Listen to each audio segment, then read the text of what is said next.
चिन्मयं देवं निर्मलस्फटिकाकृतिम् आधारं सर्वविद्यानां हयग्रीवमुपास्महे सर्वमङ्गलमाङ्गल्ये शिवे सर्वार्थसाधिके शरण्ये त्र्यम्बके देवी नारायणि नमोस्तुते। మొట్టమొదటిగా దివ్య జ్ఞాన సమాజానికి గురించి కొన్ని మాటలు చెప్పుకొని దివ్య జ్ఞానంలోకి ప్రవేశిద్దాం. అనేక ఋషులు వారి తపోఫలమును దారపోసి వేద వాంగ్మయములను రచించి ఉన్నారు. వేదాల్లో ఉండే రహస్యాలని అందరికీ అందుబాటు చేయాలని 49 మంది మాస్టర్స్ నిరంతరం భూమి మీద పనిచేస్తూ ఉంటారు. మొట్టమొదటిగా మానవుడు సృష్టి ఆవిర్భావానికి కావాల్సిన ప్రక్రియని ఏం కావాలి అంటే బ్రహ్మ తన 4 ముఖముల నుండి 4 వాక్కులని 4 వేదములని ఉచ్చరిస్తూ ఉంటాడు. దానికి సరస్వతీదేవి ఛందోబద్ధమైన సంగీతాన్ని అనుసంధానం చేసి సంగీత వేదము ఒకేసారిగా జమిలగా ప్రవహిస్తూ ఉండగా సృష్టి అంతా జరుగుతున్నదని మన ఇండియన్ ఫిలాసఫికల్ సైన్సెస్ చెప్తాయి. ఏ సమస్త జాతిలో భూమిలో ఏ జాతి తీసుకున్నా అందులో ఏ ఫిలాసఫీ మీరు చదువుకున్నా పేర్లు వేరేగా ఉండొచ్చు, కానీ ఇదే కాన్సెప్ట్ని ఒకే కాన్సెప్ట్ని పలు భాషలలో పలు విధానాలుగా సంకేతించి ఉన్నారు. So highest secrets of wisdom will be always concealed in symbols. అంటే మొత్తాన్ని ఒకసారి ఇవ్వలేక ఒక చిన్న సింబల్ చిన్న షేప్ రూపంలో సమస్త విద్యని ఇవ్వడం అనేది అనాదిగా వస్తున్న పద్ధతి. ఈ సృష్టి యొక్క క్రమాన్ని ఎలా వస్తుంది, సృష్టి ఎలా ప్రవహిస్తూ ఉన్నది, ఎలా ఇన్ని జీవరాశులు భూమి మీద పుడుతూ ఉన్నాయి, ఇన్ని రకాల జీవరాశులు ఇన్ని కాల యుగాలు బట్టి ఎలా పరిణామం చెందుతూ ఉన్నాయి, రాబో కాలాల్లోని ఈ జీవులు ఎలా పరిణామం చెందుతాయి, ఈ భూమే కాదు మిగిలిన గ్రహాలు ప్లానెట్స్లో అందులో ఉండే బీయింగ్స్ ఇలా ఎన్ని సోలార్ సిస్టమ్స్ ఉన్నాయనేది ఇప్పుడు దాకా ఎవరు కనుక్కోలేదు. సైన్స్ మనం నేర్చుకున్న సైన్స్ అంతా హౌ ఇట్ ఈస్ హ్యాపెనింగ్ అనేది చెప్తుంది తప్ప వై ఇట్ ఈస్ హ్యాపెనింగ్ అనే దానికి రీజన్ లేదు. దానికి థియాలజీలోకి రావాల్సిందే. So science is the first step to theology. Science theology అనేది 2 కన్నులతో కానీ చూస్తే కానీ సత్య దర్శనం అనేది తప్పదు. అంటే మూఢ చారస్థంలోకి వెళ్ళిపోయిన ఫిజికల్ ప్లేన్లో ఉండే దర్శనాన్ని, అంటే భౌతిక దేహం ఎలా సృష్టింపబడింది, ఆ దేహంలో ఉండే అణువులు వాటి యొక్క ఫంక్షనింగ్ అనేది ఇప్పుడు మనం ప్రస్తుతం చూస్తున్న అడ్వాన్స్ సైన్స్ అండ్ టెక్నాలజీలో మనకి ఇవ్వబడిన శాస్త్రాలు అవన్నీ హౌ అంటే ఒక సెల్ ఎలా ఫార్మ్ అవుతుంది, ఒక సెల్ నుంచి హ్యూమన్ బాడీ ఎలా కట్టుకుంటుంది, ఆ బాడీ యొక్క ప్రక్రియ ఎన్ని విధాలుగా ఉంది అది చెప్పడానికి సుమారు 25 బ్రాంచ్లు మెడిసిన్ స్టార్ట్ అయ్యాయి. బయోటెక్నాలజీతో స్టార్ట్ అయ్యి సెల్యులర్ జెనెటిక్స్, మాలిక్యులర్ జెనెటిక్స్ అంటూ ఇంకా ఇప్పటికీ అంతు చిక్కని రహస్యాలు ఇంకా బయటకు వస్తూనే ఉన్నాయి. ఇది అంతా ఒక కోణంగా చూస్తే ఈ ద్రవ్యం కాకుండా ప్రజ్ఞ అనేది ఎక్కడో ఒకటి ఉంది కదా. అంటే ప్రతివాడికి శరీరం పుట్టడం ఒకటే అయితే ఎవరి మెలకువ వాళ్ళకు వస్తూ ఉన్నది, ఎవరి తెలివితేటలు వాళ్ళకి వస్తూ ఉన్నాయి, ఎవరి అలవాట్లు వాళ్ళకి వస్తూ ఉన్నాయి, వాళ్ళ బట్టి వాళ్ళ షేపులు వాళ్ళకి వస్తూ ఉన్నాయి. అంటే ఇన్ని డైవర్సిటీ ఎలా వస్తుంది, ఒకే ప్రాసెస్లో మనిషి పుట్టడం కరెక్టే అయితే ఇన్ని డైవర్సిఫైడ్ ఫీల్డ్స్ ఎలా వస్తున్నాయి. అసలు మొట్టమొదటిగా మనిషి ఎలా పుట్టాడు, జంతువుల నుంచి మనిషి పుట్టడమే ఆవిర్భావం అయితే మరి జాతులు సివిలైజేషన్స్ అనేది ఎలా ఏర్పడ్డాయి, మంత్రతంత్రాలు అనేది ఎలా ఏర్పడ్డాయి, దైవారాధన అనేది ఎట్లా ఏర్పడింది, ఎందుకంటే కేవలం భౌతిక జీవనమే కరెక్ట్ అనుకోవడం అనేది జీవించడం కానీ మొదలు పడితే దేవుడు అనే కాన్సెప్ట్ రాదు. ఎందుకంటే భౌతిక దేహానికి కావాల్సిన ఆకలి, తిండి, మైథునము, నిద్ర, ఈ 3 అంశాలతో జీవించేవే జంతువులు. ఇవి కాదు మనిషిలో వేరే ఒక శక్తి ఉన్నది. అది ఏమిటి అనగా తనకు తాను ఉన్నానని తెలిసే ప్రజ్ఞ, సంకల్ప శక్తి. ఆ శక్తి ఒకటే మానవుడికి ఇతర జీవుల యందు నుండి వేరు చేసే శక్తి తప్ప మిగిలిన అన్ని క్వాలిటీస్ యానిమల్ ఇన్స్టింక్ట్స్ మనిషిలో ఉంటాయి.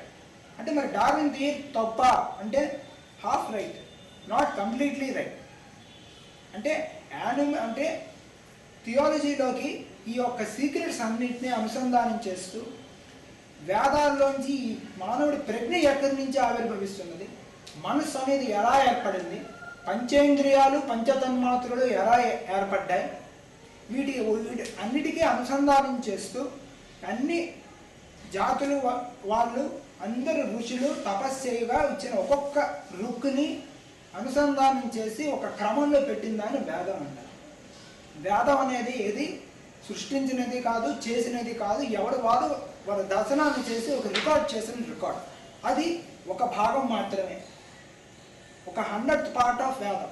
ఇది కాక బ్రహ్మ, దేవతలు, మిగిలిన 14 లోకాల్లో ఉండే గ్రహాంతరవాసులు, దేవతలు, వీరందరూ వారి యొక్క జననం, వారు ఎలా ఈ హిరణ్య గర్భాండం నుండి ఎలా కూడుతున్నారు, ఎలా ముందుకు వెళ్తున్నారు అనే వీటన్నిటినీ అనుసంధానం చేస్తూ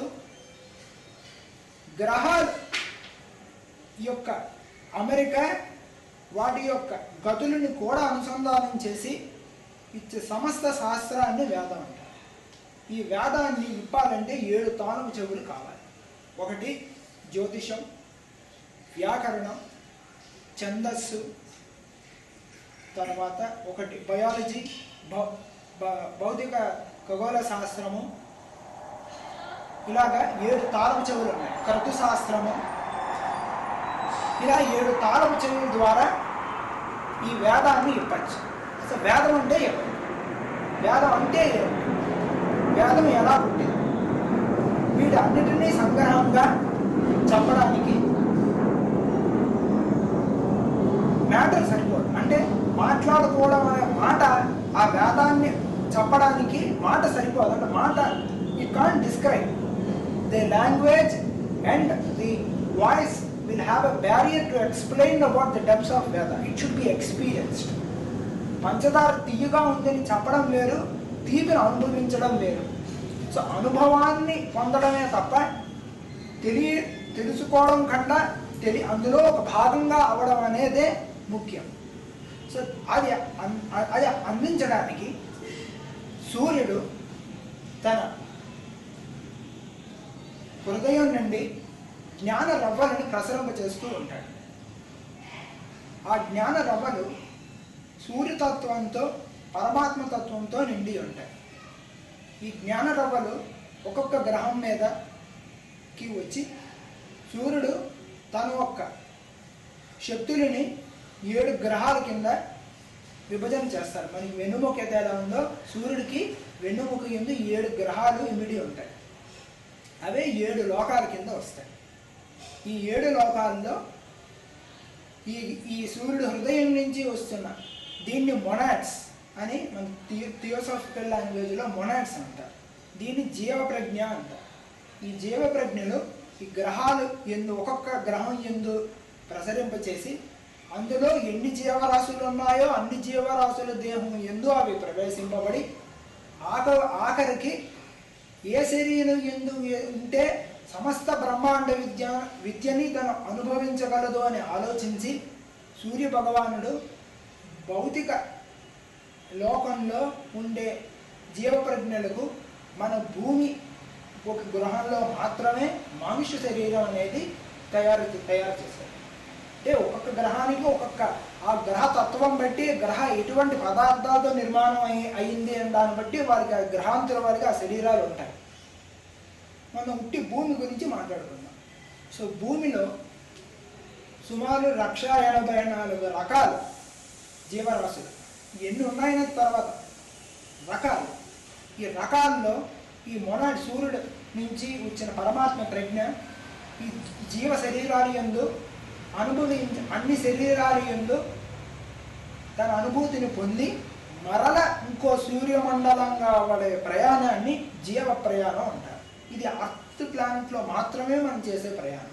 ఇది అర్త్ కాకుండా మిగిలిన గ్రహాల్లో అన్నింటిలోని అన్ని క్లాసెస్లోని పాస్ అయ్యి ఆఖరికి సూర్యుడికి వెళ్ళి ఇలా సూర్యుడి నుంచి ఎన్ని సూర్యుల వరకు ఈ ప్రయాణం అవుతుంది అనేది ఇప్పటిదాకా ఎవరికీ తెలియదు. సో ఈ పరమాత్మ ప్రజ్ఞ అనుభవించడానికి ఒక శరీరం కావాలి, అది ఆత్మ. ఆత్మ మరి శరీరం, ఆత్మ ద్వారా పరమాత్మ ప్రజ్ఞ శరీరంలోకి ప్రవేశించి అనేక శరీర జీవనం యందు వచ్చిన అనుభవాత్మకమైన జ్ఞాపకాలను హ్యాబిట్స్ కింద స్టోర్ చేసుకుంటాం. ఆ హ్యాబిట్స్ సూత్రాత్మ యందు స్టోర్ చేయబడతాయి. సూత్రాత్మ మరల జన్మకి అటువంటి హ్యాబిట్స్తో గల మనస్సుని ప్రసాదించి ఆ మనస్సు ఆ ఇంద్రియాలు ఒక సెటప్తో ఆ దేహాన్ని మరల నిర్మాణం చేస్తుంది. ఈ తత్వాన్ని ఇవన్నీ ఇన్ని శరీరాలు దాటి దాటి దాటి దాటి ఆఖరికి మానవ శరీరంలోకి ఈ ప్రజ్ఞ ప్రవేశిస్తుంది. ఇక్కడ నుండి మొత్తం కథ మొదలవుతుంది. బ్రహ్మాండం యొక్క సమస్త సీక్రెట్స్, సూర్యమండలంలో ఉండే సమస్త ప్రజ్ఞలు, బ్రహ్మాండంలో ఉండే అన్ని ప్రజ్ఞలు మానవ శరీరం యందు నిక్షిప్తమై ఉంటాయి. సో కనుకనే man is a grand symbol of mysteries అని అంటారు.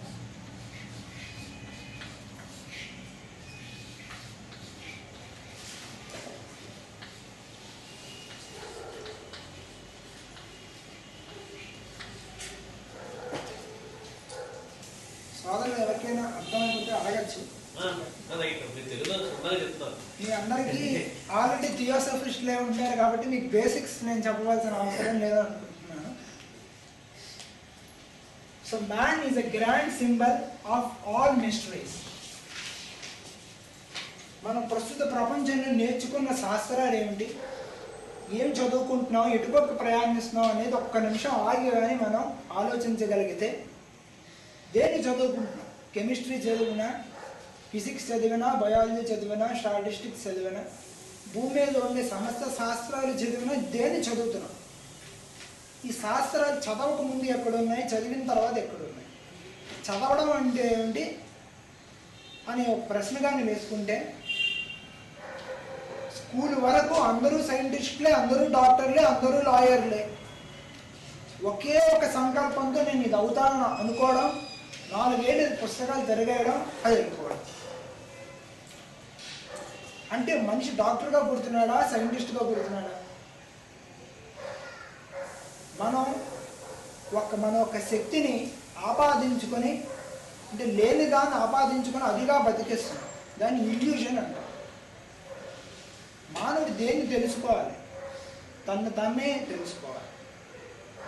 మన సైన్స్ అనేది ఒక లాయర్ చదివినా, ఒక డాక్టర్ చదివినా, ఒక కెమిస్ట్రీ చదివినా ఏం చదువుతున్నాం? మానవుడు శరీరంలో ఉండే యాక్షన్స్, మానవుల మధ్య ఉండే పరస్పర చర్యలు, అంటే తనని గురించి తను తెలుసుకోవడమే చదువు కింద మొదలెట్టాడు. అది క్రమంగా మనం అనేది మర్చిపోయి, మనం కాళ్ళని మనం అనుకొని ఆపాదించుకొని, అందులో ఎవరి గ్రేట్ ఎవరు తక్కువ అని ఆపాదించుకుంటూ కొట్టుకుంటూ కాలాన్ని వ్యర్థం చేస్తాం. అంటే మనిషి అనుకుంటే ఏం చేయగలడు, ఏమైనా చేయగలడు. అది ఏమిటి, ఎక్కడ? సంకల్ప శక్తి. మానవుడికి ఒక సంకల్ప శక్తితో ఏదైనా ప్రపంచంలో సాధించగలడు. సో ఆ సంకల్ప శక్తి ఏమిటి, ఎక్కడి నుంచి వచ్చింది? అదే మనకి బైబిల్లో కానీ చూస్తే, the man is made in the image of God అని ఫస్ట్ సెంటెన్స్ ఇస్తారు. అదే మీరు ఏ జెండా అవస్థాలను చదివితే, the Abraham has given the rod to the Moses. అంటే భగవంతుడు మనిషికి ఏమి ఇచ్చాడు? తన ఒక సంకల్ప శక్తిని ఇచ్చాడు. అందుకే మానవుడికి కర్మగతి, బాధ, దుఃఖం, ఆకలి, సంపాదించుకునుట, ప్రయత్నించుట అని దాచుకునుట అనే దరిద్రం మనవాడికే ఉంది తప్ప మిగిలిన జంతురాశులు లేదు. వాళ్ళకి ఎల్ఐసీలు లేవు, వాడు బ్యాంకులు లేవు, వాడు ఫుడ్ రేపు ఎలా అనే దరిద్రం ఏ జంతువుకి లేదు, కానీ ఓన్లీ మానవుడికే ఉంది. ఎందుకంటే సంకల్ప శక్తి అనేది మానవుడికి ఇచ్చాడు. దాంతో మానవుడు ఏదైనా సృష్టించుకోగలడు, దుఃఖాన్ని, ఆనందాన్ని, ఆధ్యాత్మికత. సో మానవుడి శరీరంలో అసలు ఎటువంటి విద్యలు ఉన్నాయి? ప్రస్తుతం మనం నవయుగం అని అనుకుంటున్న యుగ పరిణామంలో యుగ మాయ అంటే కాలం చాలా మాయతో కూడింది. అదే మనకి భగవద్గీతలో చెప్తారు. దుర్గాదేవి కృష్ణుడు ఒకేసారి జననం అవడం అనేది మనం మహాభారతంలో చూస్తాం. ఇది చూస్తే దుర్గాదేవి కృష్ణుడు ఒకేసారి జననం అవుతారు. ఒకే టైంకి అష్టమి రోజు అమ్మవారును అయ్యవారు ఇద్దరు ఒకసారి పుడతారు. ఆవిడ యోగమాయట, ఈయన పరమాత్మ అంట. అంటే ఒకటి ఉండడం ఉండదండి. ఫిజికల్ ప్లేన్లో మనం పుట్టాము అంటే మాయతో పుట్టినట్టే. మాయలోనే పెరిగి మాయను ఛేదించుటే మానవ ప్రయాణం. అంటే శరీరం మనం కాదు, పరమపురుషుడైన కృష్ణుడు మనలో ఉంటుండగా మాయ అనే అమ్మవారు ఒక శరీరంలో మనం పుడతాం.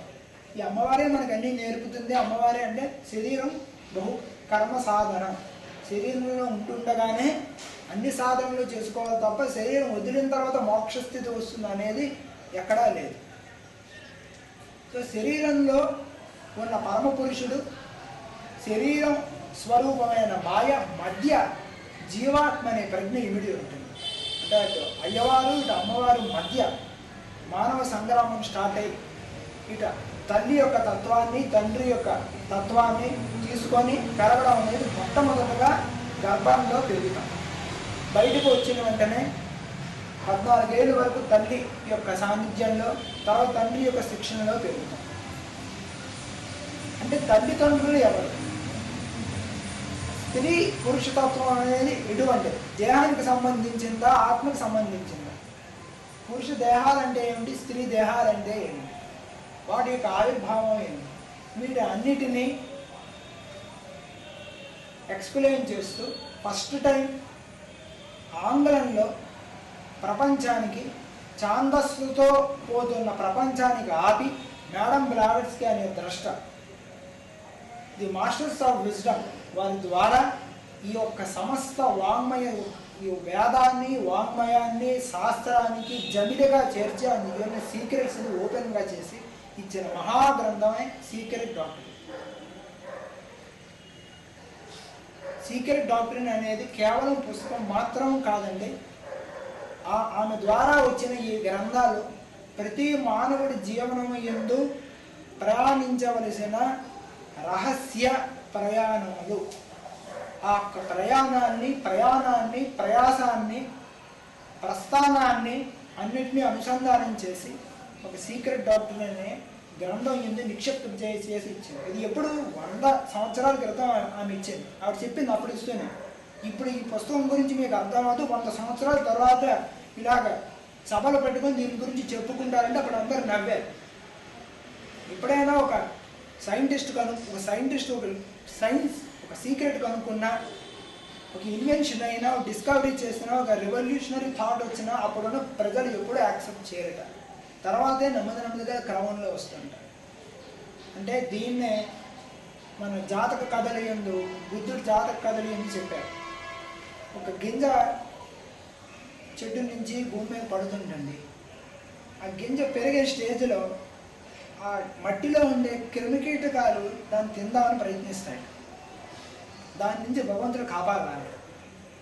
అది కొంచెం సీడ్లింగ్ స్టేజ్ వచ్చాక పందికొక్కులు, పాములు ఇవి వాటి వెళ్ళి వాటిని ఆ సీడ్లింగ్ తిందామని చూస్తాయి. దాని నుంచి కాపాడాలి.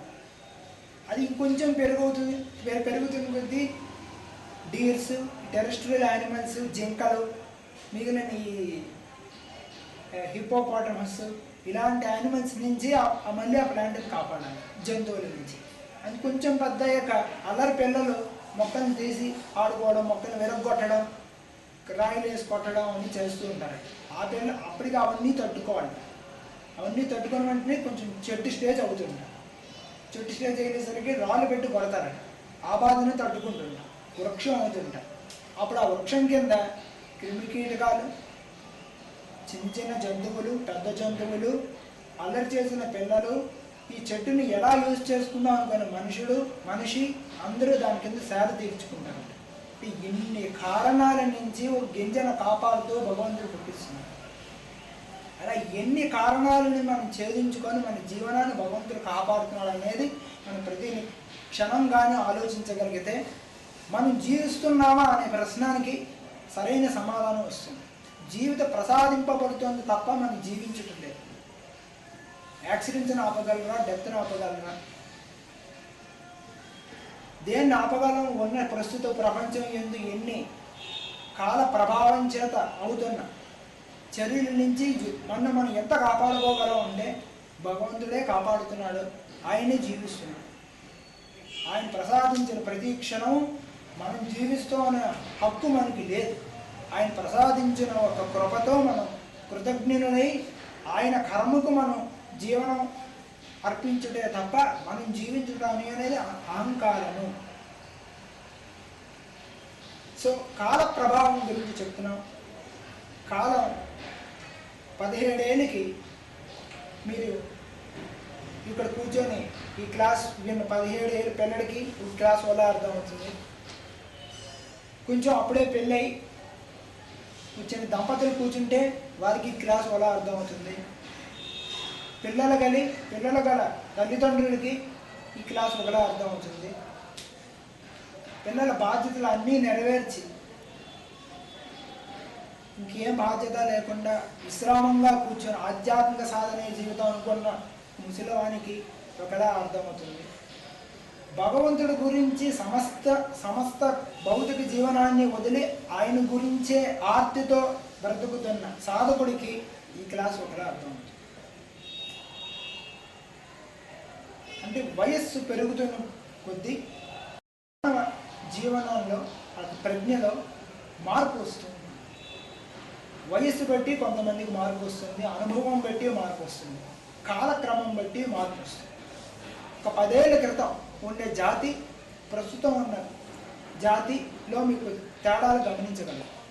40 ఏళ్ల క్రితం మానవ జాతి యందు ఉండే ప్రవర్తన, రాబోయే 40 ఏళ్ళ తర్వాత ఉండే జాతి యొక్క ప్రవర్తన మీరు తేడా గమనించగలరు. ఇది కాల ప్రభావం అంటారు. దీని యొక్క రహస్యాలు జ్యోతిష శాస్త్రంలో ఉంటాయి. కాలం ఏమిటి, కాల ప్రభావం ఏమిటి, ఏ కాలంలో ఏ జీవరాశులు ఎలా ఉంటారనేది జ్యోతిష్ శాస్త్రం చెప్తుంది. సో ఈ కాల ప్రభావంలో వచ్చే మార్పులు అనుసంధానం చేసుకుంటూ వేదాలు వాంగ్మయాలు ఎందు ఉన్న సీక్రెట్స్ని అనుసంధానం చేస్తూ మొట్టమొదటిగా మేడం బ్లావెట్స్కీ అనే ద్రష్ట పరమ గురువుని దర్శించి వారు ఎక్కడో హిమాలయాల గృహాల నుంచి డిక్టేట్ చేస్తుండగా ఆ పుస్తకాన్ని ఆవిడ రాస్తూ దాని గురించి ఆమె సమస్త జీవనాన్ని భౌతిక జీవనంలో ఉండే అన్నింటినీ వదులుకొని వారి పనే జీవనంగా బ్రతకడం మొదలుపెట్టి కొన్ని రోజులు తిండి ఉండేది కాదు, తినేది కాదు. టీ వేస్తే టీ తాగి ఆ బ్రెడ్ ముక్కలు తింటూ గురువుగారు చెప్పే వాక్యాలను రాసుకుంటూ పోయారు. నువ్వు ఫలానా చోటికి ఇక్కడికి వెళ్ళు, రాత్రి పడుకుంటే పొద్దున్న నేచరికాలు ఉత్తరం టేబుల్ మీద పెట్టేసి ఉండేది. నువ్వు పలానా చోటుకు వెళ్ళి హిమాలయస్లో పలానా కొండల్లో పలానా ఋషులు ఉన్నారు, వారి కలు అజంతా ఎల్లోరా కేవ్స్లో పలానా ఋషులు ఉన్నారు, వాళ్ళ దగ్గరికి వెళ్ళు. రష్యాలో పలానా మనుషుల్ని మీట్ అవ్వు అని ఆవిడకి ప్రతిరోజు పొద్దున్న టేబుల్ మీద ఒక ఉత్తరం వస్తూ ఉండగా ఆ ఉత్తరాన్ని ఫాలో అవుతూ ఉండేది. ఎవరు ఇస్తున్నారు, ఎందుకు ఇస్తున్నారు, తర్వాత ఏమవుతుంది అనే ప్రశ్న ఆవిడకి లేదు. ఎందుకంటే ఆమె జీవనం మానవ జాతి అభివృద్ధికి కొరకై త్యాగం చేసిన త్యాగశీలి.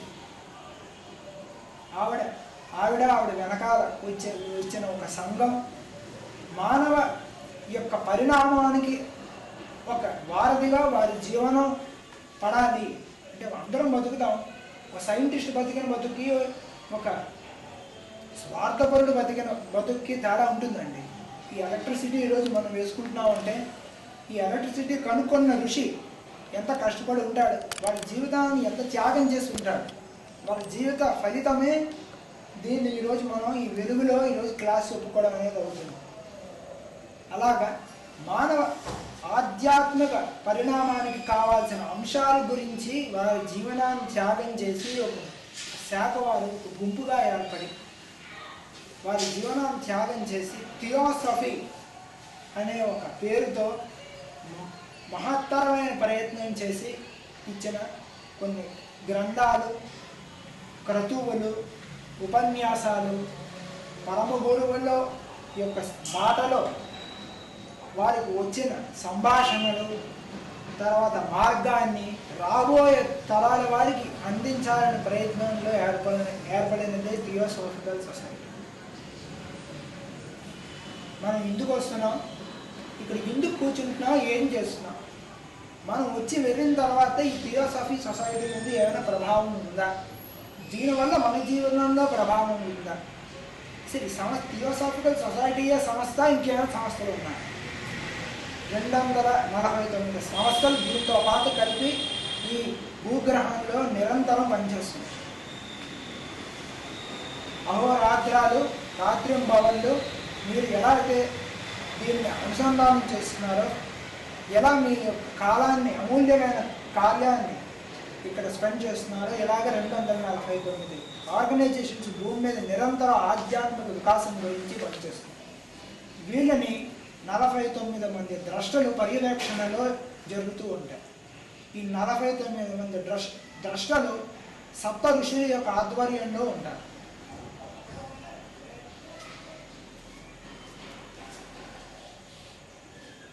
ఈ సప్త ఋషులు మన భాగవతంలో చెప్పిన నలుగురు సనక, సనంద, సనత్ కుమార, సనత్ సుజాతులు అనే నలుగురు కుమారుల యొక్క ఆధ్వర్యంలో పనిచేస్తారు.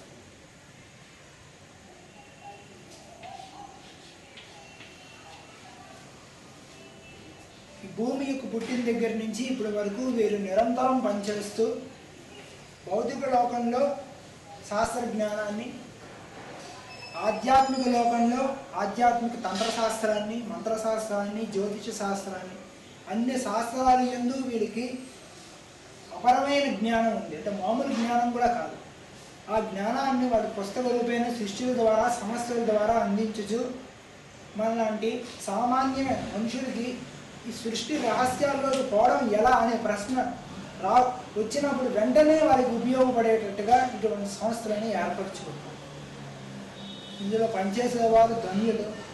ఎందుకంటే ఈ కాలంలో డబ్బే పరమావధిగా బ్రతికే వాళ్ళు చాలామంది ఉన్నారు. అది కాకుండా మనం 10 మందికి ఉపయోగపడదాం అనే ఒక ఆలోచనతో ఇటువంటి సంస్థ యందు చేరి ఇటువంటి క్లాసులను పెట్టి పుస్తకాలను ప్రచురిస్తూ ఆ ఒక్క తరాన్ని కంటిన్యూ చేసే సభ్యులు ఉండడం అనేది చాలా అదృష్టం. అంటే ఇంకా మానవ జాతి అభివృద్ధికి గింజలు ఉన్నాయనడానికి మీలాంటి వాళ్ళే నిదర్శనం.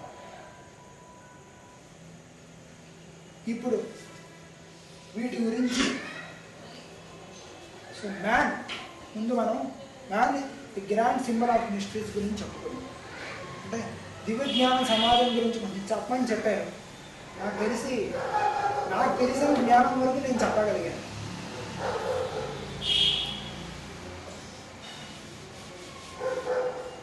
మానవుడు యందు సమస్త సృష్టి తన యొక్క ప్రతిరూపాన్ని ప్రతిబింబం ద్వారా అందిస్తుంది. మనం అద్దంలో చూసుకుంటే మన యొక్క ప్రతిబింబం ఎలా అయితే కనిపిస్తుందో అలాగా ప్రతి సూర్యుడు తన యొక్క ప్రతిబింబాన్ని చూసుకుంటే గ్రహాల కింద కనిపించాయి. ఆ గ్రహాలు వాటి యొక్క అర్థంలో చూసుకుంటే మన జీవరాశుల కింద సృష్టి కింద కనిపించాడు. అందుకనే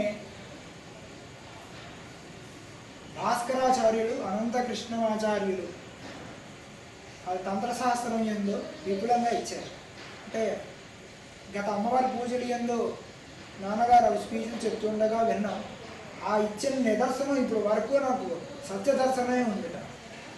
శివుడు తండ్రి సృష్టి తన అద్దంలో చూసుకోవాలని ఉంటాటండి. చూసుకుంటే అమ్మవారి కనిపిస్తుంది. అద్దంలో ఎవరికి వాళ్ళ ప్రతిబింబం కనిపిస్తుంటారు.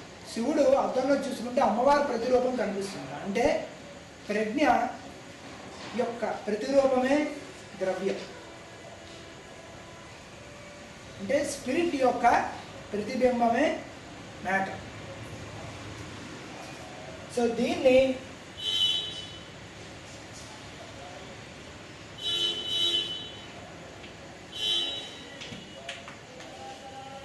ఇది క్రాస్ని మ్యాటర్ కింద the symbol of a matter.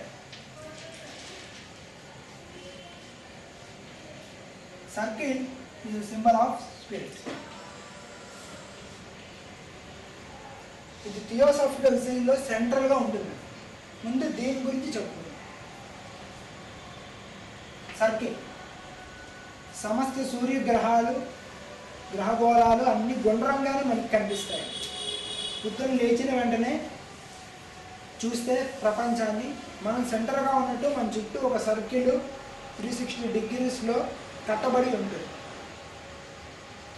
అంటే ప్రతి వాడు కేంద్రము, మిగిలిన జీవరాశులు సృష్టి అంతా పరిధి. కేంద్రము అంటే సెంటర్. అంటే every man is a centre and the rest of the creation and the world around him is his circumference. The every point in the circle is a center and it has a circumference around it.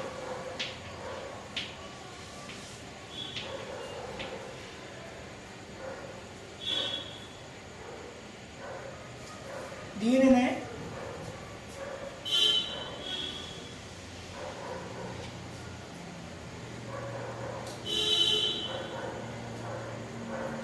సమస్త సృష్టి ముందు అవ్యక్త స్థితిలో ఉందిట. అంటే ఇంకా మేల్కోలేదు. అది black board కింద మనం ఊహిస్తే అంటే అన్డిఫైన్డ్ ఏరియా, అంటే ఎంత కాస్మోస్ ఉంది అనేది మనం ఒకసారి ఆలోచిస్తే స్పేస్ యొక్క మెజర్మెంట్ని కానీ మీరు వెళ్తే immeasurable. You can't measure the space. ఎన్ని గ్రహాలు ఉన్నాయి కాస్మోస్లో, ఎన్ని సోలార్ సిస్టమ్స్ ఉన్నాయని మనం టెలిస్కోప్ని పెట్టి చూసినా మనకి కనిపించే పరిధిలో, టెలిస్కోప్ పరిధిలోనే కనిపిస్తుంది తప్ప ఆకాశాన్ని యొక్క అంతాన్ని మాత్రం ఇప్పుడు వరకు ఎవరు తెలుసుకోలేదు. ఆ అనంతమైన ఆకాశం ఒక డిఫైన్డ్ ఏరియాలోకి క్రియేషన్ అయ్యింది. ఇది డిఫైన్డ్ ఏరియా. డిఫైన్డ్ ఏరియా అంటే ఒక సోలార్ సిస్టమ్, అంటే ఒక ప్లానెటరీ సిస్టమ్, లేకపోతే అర్త్లో ఒక ఇండివిజువల్ యూనిట్ ఆఫ్ లైఫ్. అదే మన థియోసాఫికల్ పుస్తకాలు అన్నింటిలో చెప్తారు.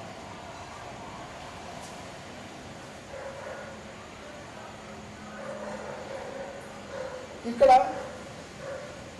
ఇదే మీకు సీక్రెట్ డాక్టరీన్ ఫస్ట్ పేజెస్లో there is an immaculate disc impermeable to water, fire అని ఒక ప్రోయిన్లో ఫస్ట్ పారాస్ ఇస్తారు. అంటే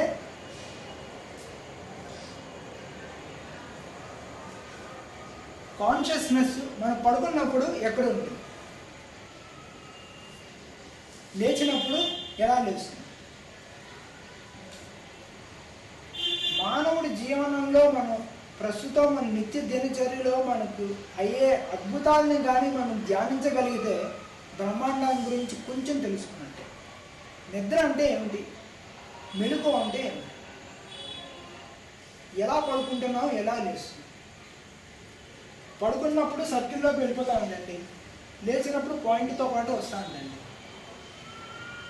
పాయింట్ సర్కిల్ రెండు ఉంటాయండి. ఎప్పుడైతే మనం లేస్తామో దాని చుట్టూ సర్కిల్ కట్టించుకుంటూ ఉంటాం. లేనప్పుడు ఓన్లీ సర్కిల్ ఉంటుంటాం. అసలు ఎగ్జిస్టెన్సే లేనప్పుడు స్పేస్లో ఉంటాం. అంటే ప్రతి పాయింట్ ఆఫ్ అవేకనింగ్ దాని యొక్క పరిధిని ఏర్పరచుకుంటుంది. అంటే మనం లేచాము అంటే ఒక మ్యాటర్లో కానీ కాన్షియస్నెస్ ఎప్పుడైతే ఒక అన్డిఫైన్డ్ కాన్షియస్నెస్ అది ఎప్పుడైతే మ్యాటర్లోకి వచ్చిందో space, time,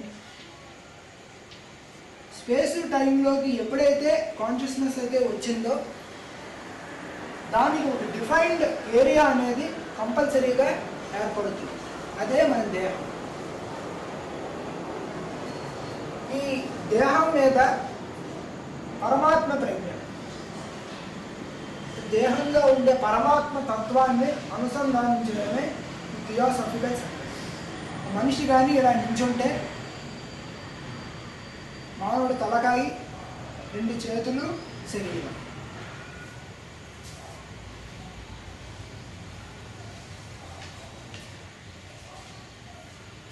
The spirit mounted on matter. దీని ఆస్ట్రాలజీలో వేనస్ అనే సింబల్ కింద చెప్తారు. ఆస్ట్రాలజీలో దీన్ని వేనస్ అనే సింబల్కి, వేనస్ అనే ప్లానెట్కి సింబల్ ఇస్తారు. Venus is a symbol of soul. ఆత్మతత్వానికి ఇది ప్రతిబింబము. అంటే ఒక చిన్న సింబల్ ద్వారా ఎంత ఎంత జ్ఞానాన్ని మనం అర్థం చేసుకోవచ్చు. దానికి వీళ్ళు సింబల్స్ ఇచ్చారు. That's why all the secrets of the universe are conversed in symbols. శివలింగాన్ని మనం ప్రార్థిస్తాం, రోజు అభిషేకం చేస్తాం. మేరు అమ్మవారిని అది కుంకుమతో పూజిస్తాం. వినాయకుడి విగ్రహాన్ని పూజిస్తాం. అంటే వాళ్ళు భౌతికంగా అలా ఉంటారా?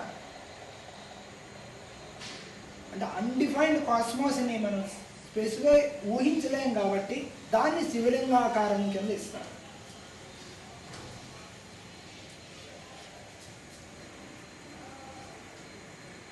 అంటే మనం భౌతిక ప్రపంచంలో చూసే ప్రతి వస్తువు, ప్రతి shape, it is an symbol of higher principle of the creation. So highest creation ప్రపంచంలో ఒక తత్వాన్ని మానవుడి శరీరం యందు ఇమిడి ఉంచడానికి ఈ సింబల్స్ కింద ఇస్తుంది. ఈ సింబల్స్ ఇవి ఇలాగే ఉండవు. ఇవి ఒక ఈ షేప్తో ఉన్న పాయింట్ ఆఫ్ కాన్షియస్నెస్ అనేది మానవుడి శరీరం యందు ఉంటుంది. ఎప్పుడైతే మనం ఈ సింబల్ని ధ్యానం చేస్తూ ఉంటామో ఈ సింబల్కి సంబంధించిన తత్వం మనలో ప్రచోదనమై అట్టి జ్ఞానాన్ని ఆకర్షింపచేస్తుంది. అదంతా ఎక్కడ ఉంటుంది? మనలోనే ఉంటుంది. అందుకే ఎవేకనింగ్ లేనప్పుడు దేని immaculate disc without a central point. Awakening అయ్యాక అంటే భౌతిక లోకంలో మనం పుట్టాక లేకపోతే నిద్ర లేచాక ఒక డిఫైన్డ్ కాన్షియస్నెస్ అయిపోతాం. డిఫైన్డ్ కాన్షియస్నెస్ ఎప్పుడైతే అయ్యామో అప్పుడు ఎవేకనింగ్ వచ్చేస్తుంది.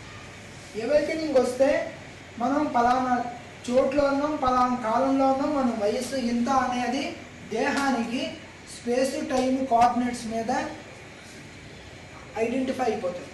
సో లైఫ్ స్పాన్ స్టార్ట్ అయిపోతుంది. That is called matter.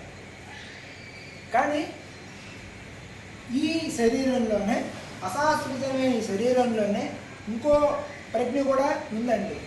మనం చేసే చర్యలు అన్నిటినీ చూస్తూ, అన్నిటినీ అబ్జర్వ్ చేస్తూ అంటుకోకుండా మనకి ఏది మంచి ఏది చెడ్డ అని చెప్పే ప్రజ్ఞ మనలో ఒకటి ఉంటుంది. అది దానికి వయస్సు లేదు, జన్మ లేదు, చావు లేదు. అంటే పడుకున్నప్పటికీ కళలో కూడా మనం ఎలా గుర్తుండి లేచిన తర్వాత కళ ఎందు మనం ఉన్నామని ప్రజ్ఞ కంటిన్యూస్గా కాన్షియస్నెస్ ఒకటి ఉంటుంది. పడుకున్నప్పుడు భౌతికంగా మనం కదపకపోవచ్చు, మాట్లాడపోవచ్చు, వినపోవచ్చు, కానీ మనం ఉన్నామనే కాన్షియస్నెస్ ఒకటి ఉంటుంది. ఏ పని చేస్తున్నా, ఎక్కడికి వెళ్తున్నా కదిలే శరీరంలో కదలని పాయింట్ ఒకటి ఉంటుంది. వయస్సు పెరుగుతున్నా కలగని పాయింట్ ఒకటి ఉంటుంది. అదే ఆత్మ, అదే మనం. మనం దేహం కాదు, మన దేహబద్ధుడు కాము, దేహదారి అని మొదటగా తెలుసుకోవాలి. ఆ తత్వాన్ని అందించడానికే థియోసాఫికల్ సింబల్ ఉపయోగం. అంటే కరిగే మ్యాటర్లో కరగని పరమాత్మ ఉన్నది, ధ్యానించండి. శరీరం యందు ఆత్మ ఉన్నది, ఆత్మలో పరమాత్మ ఉన్నది. అంటే మంచుగడ్డ సముద్రంలో తేలుతూ ఉంటాయి. మంచుగడ్డలో నీరే, సముద్రంలో నీరే, కానీ స్థితియే వేరు తప్ప తత్వం ఒకటే. అంటే అదే నీరు ఒక స్టేట్ ఆఫ్ ప్రాపర్టీ, టెంపరేచర్ ఏదైతే మారితే ఎలా అయితే దాని షేప్ మారిపోతుందో అలాగే పరమాత్మ తత్వమైన కాస్మోస్లో ఒక జస్ట్ చేంజ్ ఆఫ్ స్టేట్ వల్ల బాడీ సరిపడిపోతుంది. సో తల్లి గర్భంలో మనిషి పెరగడం ఎలా, మొక్క నాటితే మొక్క ఎలా పెరుగుతుంది, మనం పెంచుతున్నాం ఆ ల్యాబ్స్లో. ఆ పెరుగుదల 9 నెలల్లోనే ఎలా పెరుగుతుంది, ఆ అవయవాల ఆర్డర్లోనే ఎలా కట్టుకుంటున్నాం. అసలు ఇది అన్నీ తెలిస్తే సమస్త బ్రహ్మాండ యొక్క రహస్యాన్ని తెలుసుకోవచ్చు. అందుకే మానవుడి సృష్టి is grand symbol of mysteries. అందుకే ప్రస్తుతం సైన్స్ ఎంత తెలుసుకున్నా మానవ శరీరం ద్వారానే తెలుసుకోవాలి తప్ప ఇంకో వారధి లేదు. ఒక కెమెరా కనుక్కున్నా కన్నుని చూసే, టెలిఫోన్ కనుక్కున్నా వాయిస్ని చూసే, కంప్యూటర్ని కనుక్కున్నా ఆలోచనని చూసే. అంటే భౌతిక యంత్రాలు ఏం చేసినా అది మనిషిలోంచి తీసిన యంత్రాలే తప్ప లేనిది ఊహించడం అనేది మనిషికి సాధ్యం కాదు. అంటే తన శరీరంలో తన ద్వారా వ్యక్తమవుతున్న ప్రజ్ఞని యంత్రార్థంగా దాన్ని వినియోగించడమే తప్ప మానవుల్లో లేనిది సృష్టించడం అనేది మానవ ప్రజ్ఞకి అసాధ్యం. మానవ శరీరంలో ఏముంది, అసలు ఆ ప్రజ్ఞ ఏమిటి, ఎలా వెళ్తుంది, దాని గురించే తెలుసుకోవడానికి కాస్మోజెనసిస్, ఆంథ్రోపోజెనసిస్ అని 2 గ్రంథాలుగా ఆవిడ విభజన చేసి ఇచ్చింది. నిజానికి 2 వేరు కాదండి, ఒకటే. ఈ మనలో అశాశ్వతమైన ప్రజ్ఞ ఒకటి ఉంది చూడండి, ఇంకోటి శాశ్వతమైన ప్రజ్ఞను చూడండి. 2 ప్రజ్ఞలు ఉన్నాయి కదా. శరీరంగా మనం బతుకుతాం ఒక పేరు పెట్టుకొని. ఇది కాకుండా మన గురించి, మన అనుభవాల గురించి, మన తత్వం గురించి, మన యొక్క స్వభావం గురించి మనకు తెలిసినంతగా ఇంకోటికి తెలియదు. సో మనంగా బతికే తత్వం ఒకటి, శరీరంలో బయటకు వాళ్ళకు మాత్రమే కనిపించే తత్వం ఒకటి. ఈ 2 తత్వాలే కాస్మోజెనసిస్, ఆంథ్రోపోజెనసిస్. వీటి ద్వారా 2 గ్రంథాలు నడిచింది. నిజంగా 2 గ్రంథాలు కాదు, కానీ ప్రజ్ఞకి 2 అనేది అలవాటు అయిపోయింది కాబట్టి ఆవిడ అరచింది.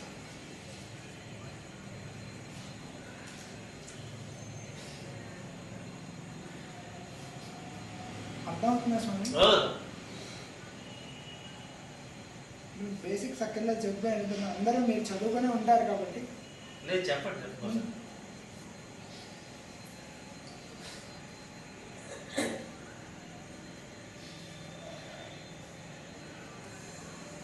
సో ఈ 2 ప్రజ్ఞలని తైత్రీయ శాఖ అని వేద శాఖ ఎందు 2 పక్షులు ఉంటాయిటండి.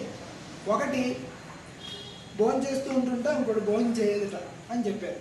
అంటే ఒకటి శరీరంలో ఉంది సుఖ దుఃఖాలని, సంసార బాధల్ని టేస్ట్ చేస్తూ ఉంటుంటారు. ఇంకోటి దేని అంటుకోకుండా పైనుంచి ఉండి చూస్తూ ఉంటుంది.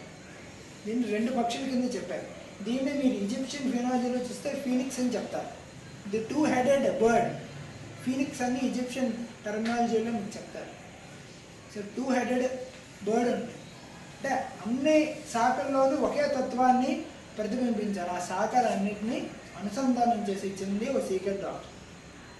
సీక్రెట్ డాక్టర్ అంటే థియోసాఫికల్ సొసైటీ ద్వారా సీక్రెట్ డాక్టర్ని వచ్చిన తర్వాత ఆవిడ గ్రంథాలు చూసిన తర్వాత, చదివిన తర్వాత సొసైటీ ఏర్పడి ఆ గ్రంథాల్లో ఇచ్చిన మహత్తరమైన విషయాలను మిగిలిన శాఖ వాళ్ళు వారి జీవిత శాఖను రీసెర్చ్ చేసి అనేక పుస్తకాల కింద ఇప్పటికీ చేస్తున్నారు. ఇంకీ తరగట్లేదట. ఆ గ్రంథంలో సీక్రెట్స్ ఇంకా చెప్పలేకపోతున్నామండి. 100 ఏళ్ళు బట్టి మేము పుస్తకాలు వేస్తూనే ఉన్నాం. దాని గురించి ఒక్కొక్క లైన్ ఒక్కొక్క పుస్తకం అవుతుందిట. ఇప్పటికీ ఇంకా అందులో ఉన్న విషయాలు చెప్పడానికి అవ్వట్లేదు. ఎందుకంటే అది మనమే అయినప్పుడు మన గురించి మనం తెలుసుకోవడమే తప్ప చెప్పుట అనేది అసాధ్యం. ఒక మనిషి గురించి ఇంకో మనిషికి చెప్పడం మొదలు పెడితే కొన్ని సంవత్సరాలు అయిపోతాయి.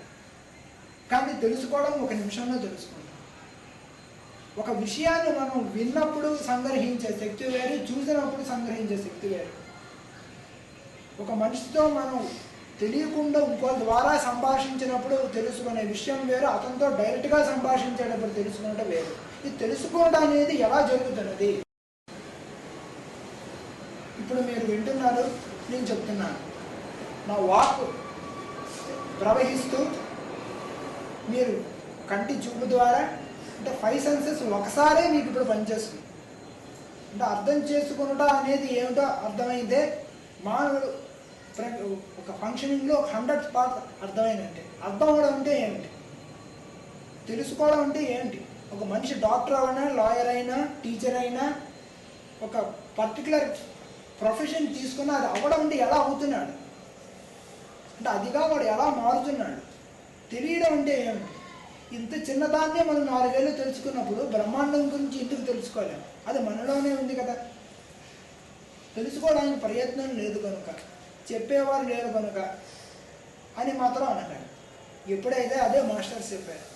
ఎప్పుడైతే మనం ఒక ఆధ్యాత్మిక తత్వం గురించి కానీ భగవంతుడి సృష్టి గురించి తెలుసుకోవాలనుకుంటున్నావు, ఇమ్మీడియట్గా మీకు నెక్స్ట్ మూమెంట్ మీకు పుస్తకం ద్వారా కానీ, మనిషి ద్వారా కానీ, సంఘం ద్వారా కానీ, వ్యవస్థ ద్వారా కానీ ఏదో విధంగా మీకు అది వస్తుంది. అంటే మానవుడి దృష్టి మారాలి. మానవుడి జీవన పరిణామానికి ఫస్ట్ ఆబ్స్ట్రికల్ ఇది ఆధ్యాత్మికతము, ఇది ఆధ్యాత్మికత కాదు అనే రెండు విభజన చేయడమే. ఇది ఆబ్జెక్టివ్ లైఫ్, ఇది సబ్జెక్టివ్ లైఫ్. అంటే భగవంతుడు తత్వం, గుడి, గోపురం అవన్నీ వేరండి, వ్యాపారం వేరండి. లైన్ గీస్తాం అప్పుడే.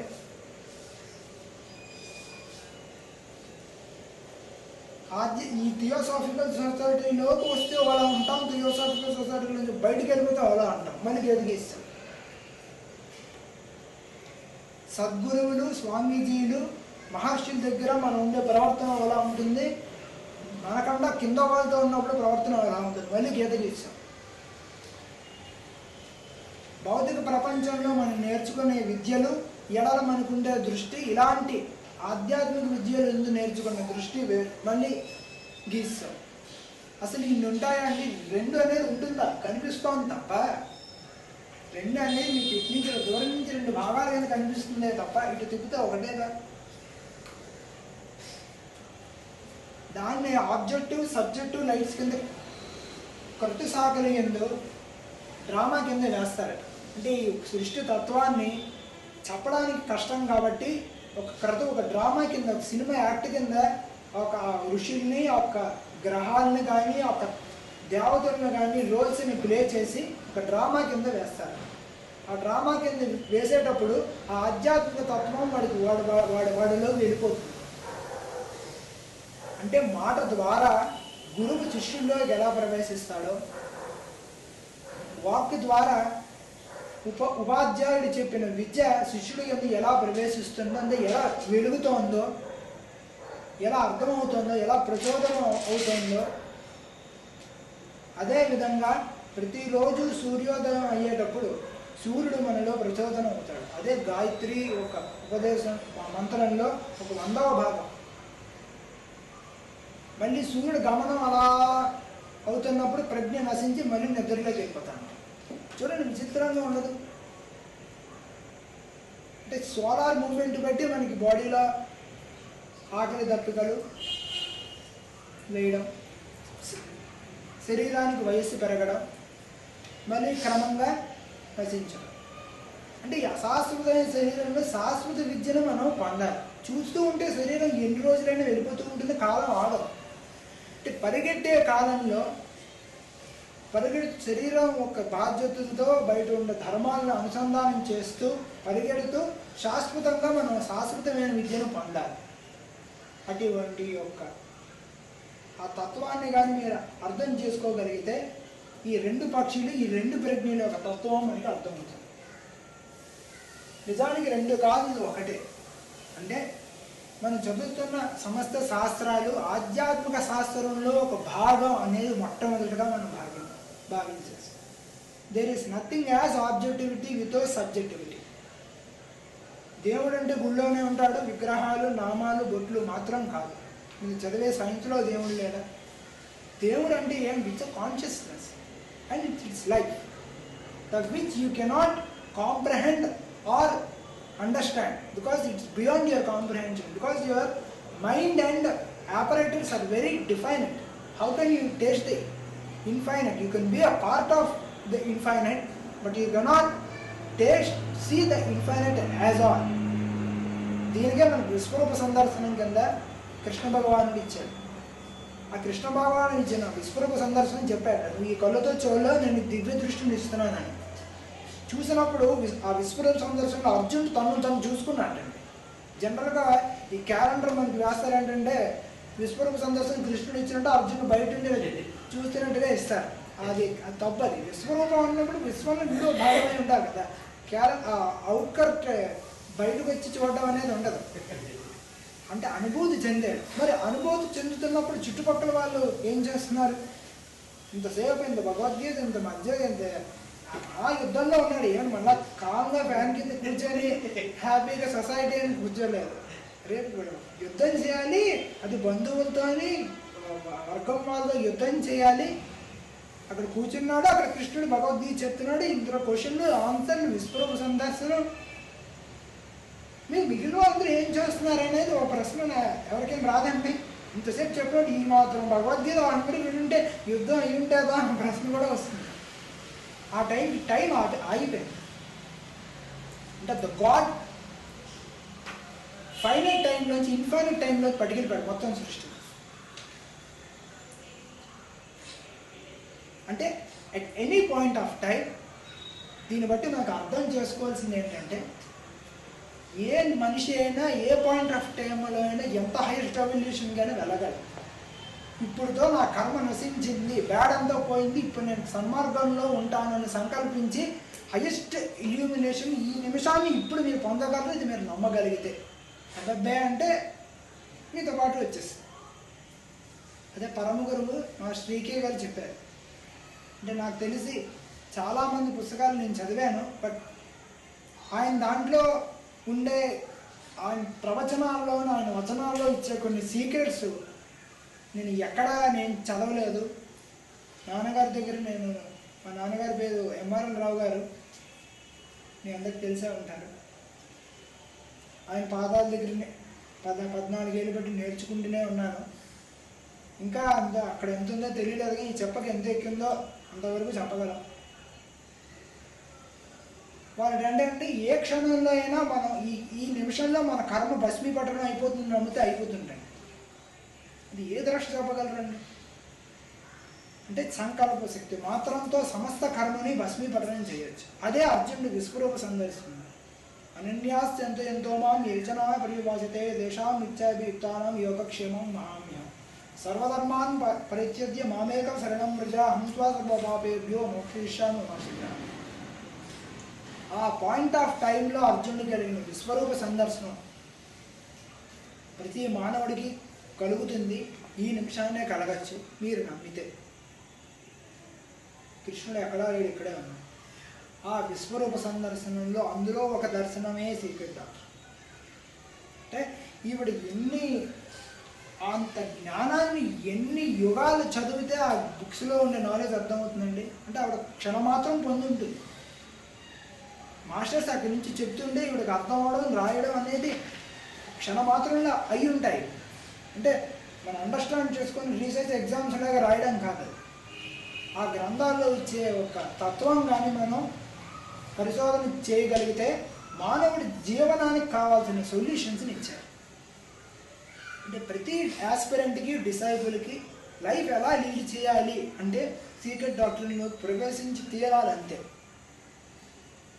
సీక్రెట్ డాక్టర్ తర్వాత పతంజలి యోగ సూత్రాలు, ఆ తర్వాత భగవద్గీత, ఈ 3 క్రమాల్లోని ప్రవేశిస్తే కానీ సమస్త ఆధ్యాత్మిక విద్య మీకు అర్థం కాదు. అదే మీ దేవుడు మా దేవుడు మతము ఛాందస్సం కింద ఇరుక్కుపోయిన వాడికి ఇంకా మోక్షస్థితి ఎటు విధంగా లభిస్తుంది.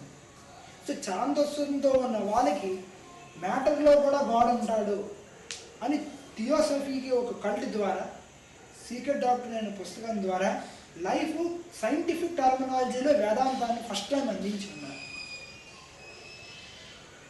ఒకసారి లైఫ్ మ్యాటర్ గురించి మనం మాట్లాడుకునేటప్పుడు మనిషి జారిపోతాడు, తత్వం జారిపోతుంది, కులం జారిపోతుంది. ఎందుకంటే మీకు మ్యాటర్ మాత్రమే కనిపిస్తుంది, స్పిరిట్ మాత్రమే కనిపిస్తుంది. ఎందుకంటే వాళ్ళ ఆ పదాలు వాడారు. అంటే మనిషిలా చూడుట ఫస్ట్ నేర్చుకోవాల్సింది. ఆ మనిషి ఇందు పరమాత్మని చూడుట. సో సీక్రెట్ డాక్టర్ని ఏంటి అంటే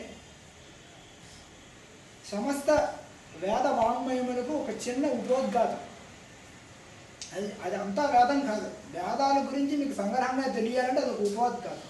అంటే ప్రస్తుత సాంకేతిక శాస్త్రాంతో సమన్వయపరుస్తూ ప్రస్తుత న్యూ ఏజ్ టెక్నాలజీ ఒక లాంగ్వేజ్లో వేదాన్ని అనుసంధానం చేసి ఇచ్చే పుస్తకమే secret doctor. It is not a book sir, it is a chamber of secrets. It is a process of journey. Secret డాక్టర్ని చదవడం అనేది తప్పు, అందులో ప్రయాణించడం అనేదే కరెక్ట్. అందులో ఇచ్చే ప్రతి వాక్కుని చదువుతూ అందులో ఇచ్చిన సింబల్స్లోకి మనం ధ్యానిస్తూ నెమ్మదిగా ముందుకు వెళ్ళాలి.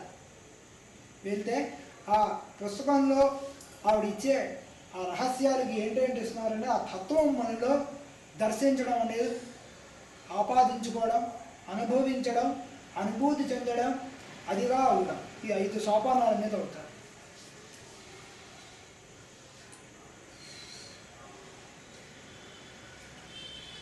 సో ఈ సమస్త సీక్రెట్స్ని, human body and it symbolism, వాటి గురించి మొత్తం తత్వశాస్త్రాన్ని సీక్రెట్ డాక్ట్రిన్ ఈ థియోసఫికల్ సింబల్లో ఇచ్చారు.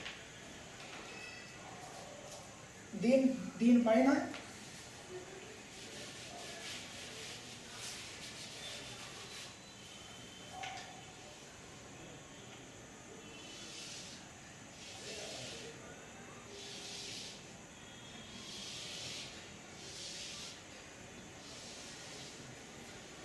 ఇదేనండి డబుల్ ట్రయాంగిల్ ఉంటుంది. ఈ triangle is the first area formed in the 3 coordinates. జియోమెట్రీలో చదువుకుంటాం. Apex triangle, inverted triangle. ట్రయాంగిల్లో ఒక పాయింట్ కాన్షియస్నెస్,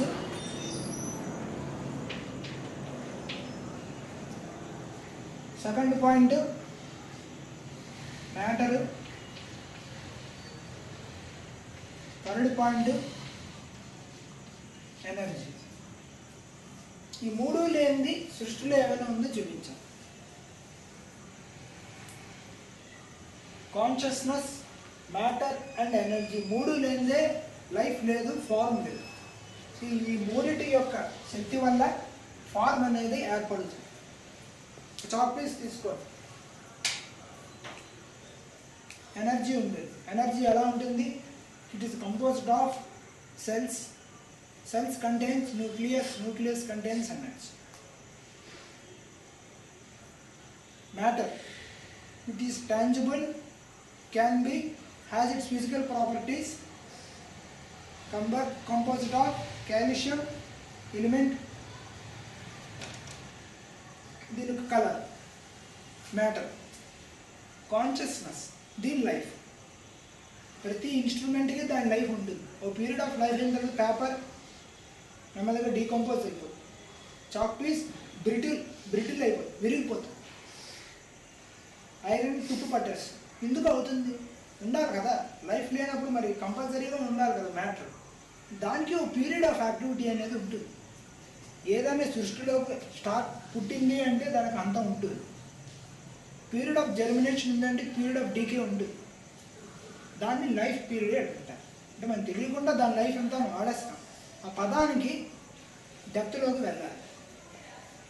దీనికే ఇంత లైఫ్ ఉంది అంటే వీటిలో కూడా లైఫ్ ఉంది, మనం రికగ్నైజ్ చేయట్లేదు. These are also living beings. దీన్ని ఎలిమెంటల్ కింగ్డమ్ కింద మన థియోసఫికల్ లిటరేచర్లో ఇచ్చారు. వాళ్ళు 6 కింగ్డమ్స్ కింద ఇచ్చారు. Mineral Kingdom, plant Kingdom, animal Kingdom, human Kingdom, దేవా కింగ్డమ్, 5 కింగ్డమ్స్. సో ఇది మినరల్ కింగ్డమ్ కి సంబంధించి. So every triangle is composed, every body or every unit of life is composed of consciousness, matter and energy. ఈ triangles 2 విధాలుగా ఉంటాయి. ఒకటి effects పైకి, ఒకటి ఎఫెక్ట్స్ కిందకి. The effects towards upward side indicates consciousness పైన ఉంటుంది, మ్యాటర్ ఎనర్జీ సహకరిస్తాయి. అంటే ఊర్ధ్వముఖం. కాన్షియస్నెస్ కిందకు ఉంది, ఎనర్జీ మ్యాటర్ కిందకు తిరుగుతారు. అంటే ఇది సృష్టిలోనికి వచ్చుట అంటే క్రియేషన్. ఇది అసెన్షన్.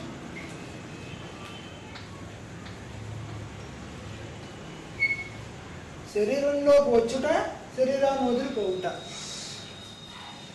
జన్మించుట, దేహం వదులుట. ద్రవ్యంలోకి ప్రజ్ఞ వచ్చుట, ద్రవ్యం నుంచి విముక్తి చెందుట. అంటే ఇది ఒక ఆస్పెక్ట్. మ్యాటర్లోకి కాన్షియస్నెస్ వస్తూ మ్యాటర్గా ఉండిపోవడం కాకుండా మళ్ళీ స్పిరిట్ వైపు ప్రయాణం అవుతుంది. ఏదో ఈ జన్మ కాకపోయినా ఎన్నో జన్మలకైనా దేవుడు ఎవరు, ఈ శక్తి ఎవరు, ఈ సుఖ దుఃఖాలు ఏమిటి, సంసారం ఏమిటి అనే క్వశ్చన్ వచ్చి భగవంతుడి వైపు ఏదో జన్మ ఎందు మనకి ప్రజ్ఞ వెళ్తుంది. వెళ్ళినప్పుడు ప్రజ్ఞ ఊర్ధముఖం పడుతుంది. ఇది అశాశ్వతం అనేది కొన్ని రోజులకి తెలుస్తుంది. ఎలాంటి ఎంత డబ్బు, ఎంత పవర్, ఎంత పలుకుబడి సంపాదించినా ఈ శరీరం ఉన్నంత వరకు అది వదిలేసిన తర్వాత అది వాడిది కాదు, ఆ చోటు వాడిది కాదు. ఆ తర్వాత వారికి నెమ్మదిగా కొన్ని జీవితంలో కొంచెం ప్రయాణం చేశాక, అనుభవాలు కొంచెం గట్టిగా దెబ్బలు తిన్నాక వారికి తెలుస్తుంది ఇది అశాశ్వతం, ఇది ఎప్పుడు చేసినా నిలవదు. ఎన్ని చదువులు ఈ శరీరం ఎన్ని చదివినా మళ్ళీ మర్చిపోయి మళ్ళీ చదవాల్సి వస్తుంది.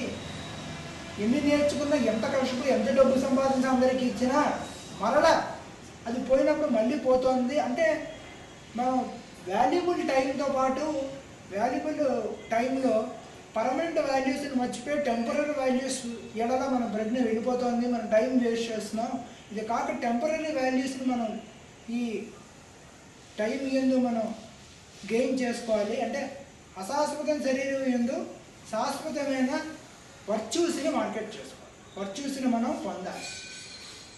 అంటే జన్మలకి మనకు వచ్చేది మన సంస్కారము, మన అలవాట్లు, తల్లిదండ్రుల నుంచి వచ్చే స్వభావాలే తప్ప ఇంతకు ముందు జన్మలో మనం డాక్టర్ అయ్యి ఉండొచ్చు, లాయర్ అయ్యి ఉండొచ్చు, అది మనకి ఈ జన్మలో క్యారీ ఫార్వర్డ్ అవ్వట్లేదు. అంటే దృక్పథము. అంటే ఒక మనిషి 10 ఏళ్ళలో Guinness book of world records ఎక్కుతాడు, ఒకడు ఎక్కడు. ఒకడు కోట్ల రూపాయలు సంపాదిస్తాడు, ఒకడు మనం అదే పని మనం చేస్తుంటే అక్కడే ఉండిపోతాం.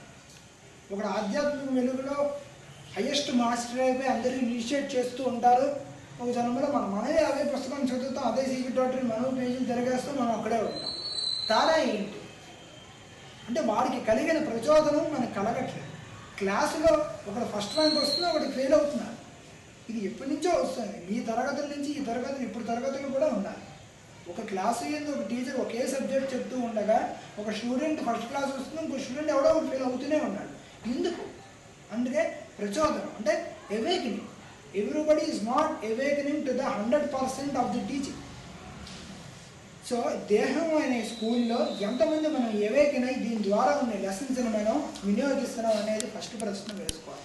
అలా వచ్చినప్పుడు మన కాన్షియస్నెస్ ఊర్ధముఖం ప్రయాణిస్తుంది. ఇది అప్వర్డ్ ట్రయాంగిల్.